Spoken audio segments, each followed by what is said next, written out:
മലയാളി പ്രേക്ഷകർക്ക് ഏറെ സുപരിചിതയായ താരമാണ് അമൃത സുരേഷ്. മ്യൂസിക് റിയാലിറ്റി ഷോയിലൂടെ പ്രേക്ഷകരുടെ മനസ്സിൽ ഇടം നേടിയ താരത്തിന്റെ ജീവിതത്തിലെ ഓരോ സന്തോഷങ്ങളും സമൂഹ മാധ്യമങ്ങളിലൂടെ പങ്കുവയ്ക്കാറുണ്ട്.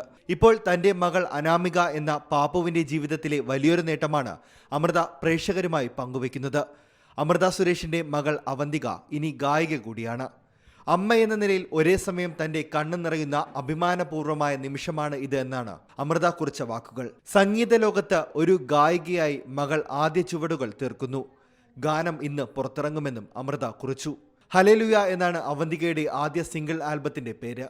സോഷ്യൽ മീഡിയയിൽ മിക്കപ്പോഴും സൈബർ ആക്രമണം നേരിടുന്ന ഗായികയാണ് അമൃത സുരേഷ്. നടൻ ബാലയുമായുള്ള വിവാഹമോചനത്തിന് പിന്നാലെ ഗായിക അമൃത സുരേഷിന് നിരന്തരം സൈബർ ആക്രമണം നേരിടേണ്ടി വന്നിട്ടുണ്ട്. പിന്നീട് സംഗീത സംവിധായകൻ ഗോപി സുന്ദറുമായുള്ള ബന്ധം തുടർന്നപ്പോഴും അതിനുശേഷം അത് പിരിഞ്ഞപ്പോഴും അമൃത ഇതേ ആക്രമണം നേരിട്ടിരുന്നു. എന്നാൽ ഗോപി സുന്ദറുമായി പിരിയാനുണ്ടായ കാരണത്തെക്കുറിച്ചും അമൃത സുരേഷ് തുറന്നു പറഞ്ഞിരുന്നു.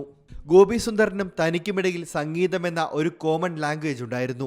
ഞങ്ങളുടെ ഇടയിൽ ഇന്നേ വരെ ഒരു അടിയും വഴക്കും ഉണ്ടായിട്ടില്ല, ഉപദ്രവങ്ങൾ ഉണ്ടായിട്ടില്ല.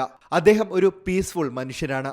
രണ്ടുപേരുടെയും നയങ്ങൾ ചേരില്ലെന്ന് ഒരു ഘട്ടം കഴിഞ്ഞപ്പോൾ മനസ്സിലായി. അങ്ങനെ സമാധാനപരമായി പിരിഞ്ഞതാണെന്നും അമൃത സുരേഷ് പറഞ്ഞിട്ടുണ്ട്. Entertainment desk, C Malayalam news. ഏറ്റവും പുതിയ വാർത്തകളും വിശേഷങ്ങളും വിരൽ തുമ്പിലറിയാൻ സി മലയാളം ന്യൂസ് എല്ലാ ഡിജിറ്റൽ പ്ലാറ്റ്ഫോമുകളിലും ലഭ്യം.